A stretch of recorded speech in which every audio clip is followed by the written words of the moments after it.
On this episode of Lapeef, Let's Talk. She would leave thinking she made that decision. Mm-hmm. So just like this, as a parent, you grow. You learn how to deal with these so that they will no longer become an issue. So now I done groom my kids now to the point that if my son said, "Dad, I want a pink shirt," it's not an issue. It's not and when I'm saying it's not an issue, it's like, because at the end of the day, who in the fuck said pink is girls? You know what I'm saying? That's not today. I'm telling you, because if you look at these schools, it's that's not today. But some people can be old fashioned and they can do that. And I'm not saying nothing against you, but don't say nothing against me, especially how I'm dealing with my kids. And you still question. You still ain't answered the question. No, logic. Exactly. I get what you're saying. It's the reverse psychology type of thing. I get it.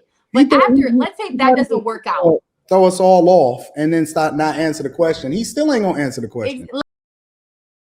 Girls do the things that boys do. Once you get grown, you have a great understanding, and so you can then swag it out and do whatever it is that you want to do.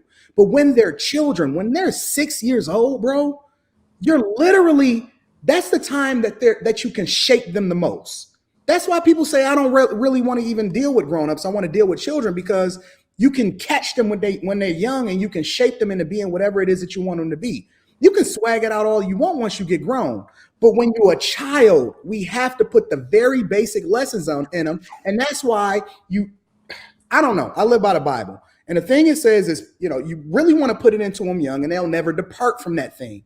They'll never forget the thing that you taught them. And even when they go astray, they always come back to the thing that you taught them in the very beginning. No matter how strict you were, no matter how much of a problem, they may hate you now, but they're going to appreciate you later. And it ain't about whether or not they like you. It's about what's best for them. We got to start doing the thing that actually make the most sense for the people that we care about the most. We not their friends, we their parents. We wasn't there. So we not there to make them feel good about themselves. We there to make sure that they do the right thing, and we give them all the tools they need in order to be successful. And if you handicapping them at the very beginning by messing up their mind and making them think that something is right when it's not, you're throwing them off. You're gonna who's saying that? How did you even take that out of that conversation? All right, y'all, we gotta get Courtney. Bullshit. You keep repackaging that conversation, and he pushed it in there that wasn't in there. Yeah. Kay said what Kay said. What Kay said is have the conversation. Like I said, not to be a dictator. So if you really want to mold these kids, like you said, the conversation will mold them. I don't know how nobody's not getting that. Okay, so we're talking about after the conversation. If your son wanted to be like D Wade's child at 12 and wear a dress, would you be okay with that? Yes or no? Now you see how you switch this shit all up, right? No, the question is, we always move support, on, always. Hey, now move on. Now you're gonna say if they want to be a transgender next. Just move on. Exactly, that's what I'm saying. Are you gonna be a supportive dad in all your child's decisions? All right. Go ahead. Sorry. Right. Okay. I think what logic is saying and what's being done is everything is taken to the utmost extreme. Kay's not saying that, nor logic. It's a balance that you have to have with your child. You gear them to what they need to know, you're a girl, so this is pink besides blue, dolls instead of trucks. Like, I get that. You're honing and you're training your child up the way you want them to be raised. However, it's also important that with your children, they understand decision making. You have to make sure that they understand and are confident enough to make positive and good decisions. And it starts at 3. It starts at 4, 5, 6. And so you give them, you talk to them, see what decisions will they make. That's how you get to know your child. I don't know my child by just telling her this, telling her that. What do you think about this? And if it's something that I don't agree with, or I think she needs to go the correct way, and then we're going to have the conversation. This is what's best for you. And this is what we're doing in my home because of this. Do you understand? So if I don't want her to have a pink, she wants a purple, blue, whatever color toothbrush, and I want her to have pink.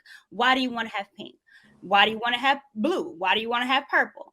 Ask why. Well, I think this is going to be the best decision. Now, because we've talked about this and that, what do you think?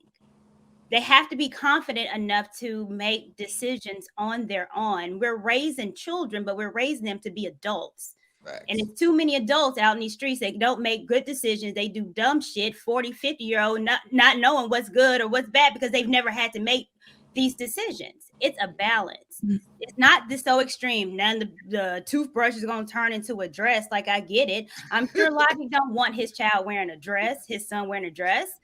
But he does understand that his son is going to be a man, and that man has to make decisions what's best for him because he's going to be out the house. So let's have that conversation. And these conversations start as children. So it does start at 4, 5, 6. So when they get 18, 19, 20, 30, they understand what good decision making is. So it's a balance. It's just gone to the utmost extreme. And it's like, okay, let's scale it down a little bit. They need both. Nobody said nothing about the conversation. It's good to have a conversation, but at the end of the day, after your conversation, who's making that decision? You or the child? And it's not going to say it's a wild because of the dress, because clearly it's happening. Clearly kids are changing. They wanted to change your genders in school. So it's not a wild change. So let's just be honest with the kids, and they're turning a little flip. I don't want to say that word, whatever. So at the end of the day, after that conversation, who is making that decision? You as a parent, or are you going to support your child and do whatever they say? That is the question. After I'm gonna say this to you though, because it's look, once you have kids, right?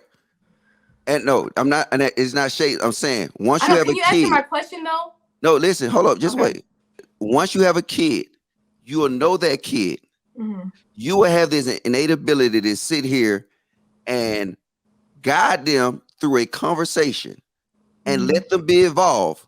When they end that conversation, they will think that's their decision they made. Mm-hmm. That is powerful.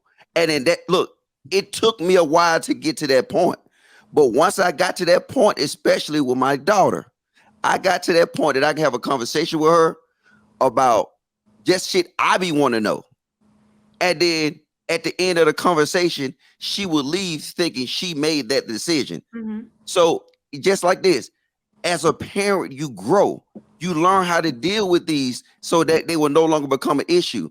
So now I done groom my kids now to the point that if my son said, "Dad, I want a pink shirt," it's not an issue. It's not when I'm saying it's not an issue, it's like, because at the end of the day, who in the fuck said pink is girls? You know what I'm saying? That's not today. I'm telling you, because if you look at these schools, that's not today. But some people can be old fashioned and they can do that. And I'm not saying nothing against you, but don't say nothing against me, especially how I'm dealing with my kids. And you still question. You still ain't answered the question. No, logic. Exactly. I get what you're saying. It's the reverse psychology type of thing. I get it. But after, let's say that doesn't work out. Throw us all off and then start not answer the question. He still ain't gonna answer the question.